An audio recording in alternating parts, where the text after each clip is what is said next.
Es la primera vez que nos proponemos como grupo poner en discusión la dictadura y en particular desde la mirada y la experiencia histórica de los pueblos originarios. Y por eso realmente estamos muy agradecidos a Juan, que rápidamente cuando primero lo descubrimos y después lo contactamos, se puso a disposición para ser parte de esta charla. Juan es un historiador, eh, presidente de la Fundación Napalpí, y nuestro primer contacto con él fue a través de notas donde presentaba su libro sobre qué pasó con los pueblos originarios en Guerra de Malvinas. Y esa fue la forma de entrar al tema y acercarnos a él para proponerle este encuentro. Y a nosotros nos parece importante poder conocer un poco más sobre cómo fue el trabajo de investigación que dio origen al libro y sobre todo qué patrones o qué conductas encontraron ustedes respecto a los conscriptos de pueblos originarios que tuvieron que enfrentar esa experiencia tan traumática, porque en general no se conoce la experiencia particular de los jóvenes originarios que estuvieron en el frente de batalla.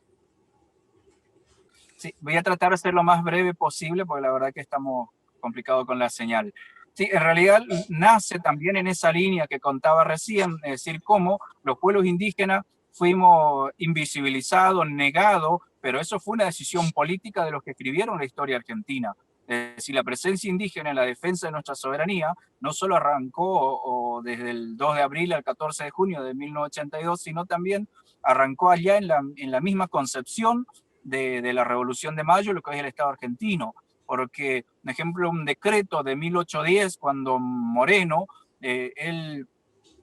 en su plan de operación y su plan revolucionario, él contaba con la presencia de los pueblos indígenas. De hecho, en el decreto decía no tiene que haber diferencia entre el militar español, criollo e indígena, porque ya sea en las invasiones inglesas de 1806, de 1807, la participación indígena también estuvo presente en contra de las invasiones inglesas. Y ni qué hablar cuando San Martín estaba organizando el regimiento de granaderos a caballo, también se saca un decreto donde todos los indígenas, o gran parte de los indígenas de las misiones jesuíticas de lo que había sido las misiones jesuíticas donde había nacido el coronel San Martín en ese momento, eran incorporados al regimiento de granaderos a caballo. Y ni que hablar en los ejércitos de Belgrano, de Güemes, por supuesto el propio San Martín, los soldados indígenas, los granaderos indígenas que eran incorporados al regimiento, no solo combatieron en libertando Chile, Perú, se recorrieron más de 10.000 kilómetros, ya sea a pie, a caballo, en barco, en este proceso de liberación independentista de nuestra Indoamérica, en este caso encabezado por el padre de la patria. Entonces la presencia indígena desde los mismos albores de lo que hoy es la nación argentina, y no estuvo ajeno el 2 de abril al 14 de junio. Ahí hicimos un trabajo en la provincia del Chaco, donde nos encontramos que no solo en el Chaco, sino a lo largo y a lo ancho de nuestro país, hasta el día de hoy se sigue negando la presencia de nuestros pueblos, en este caso en la guerra por las Malvinas. Y eso también tiene que ver, por un lado, por el desconocimiento, pero por otro lado, porque uno sigue reproduciendo patrones, ya sea desde el sistema educativo y en la actualidad, y hoy más potenciado a través de los medios de comunicación. Entonces nos encontramos con esta línea histórica. Un ejemplo es Napalpí. En la masacre de Napalpí actualmente, Guillermo Ortega, que es combatiente de Malvinas, sus abuelas fueron asesinados en la masacre de Napalpí. Entonces, ¿cómo en 1924 ese terrorismo de Estado en un gobierno democrático he asesinado las familias, los abuelos y bisabuelos de Guillermo Ortega, y en el 76 al 83, en lo que Videla llamó proceso de reorganización nacional, porque ellos se comparaban a Mitre, a Alsina, a Sarmiento, a Roca, donde ellos llamaron en el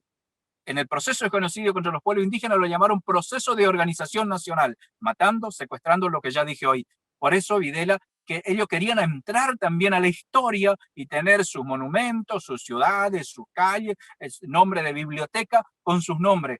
¿Y qué pasa? Ortega y muchos de los excombatientes indígenas que estaban cumpliendo el servicio militar obligatorio, en el caso del Chaco, hay una bajada política e ideológica, y eso no solo lo decimos los indígenas, muchos excombatientes no indígenas cuentan y dicen, un ejemplo, el que escribió el Iluminados por el Fuego. Él en uno de su texto, de su escrito, dice, yo por ser de tez blanca tuve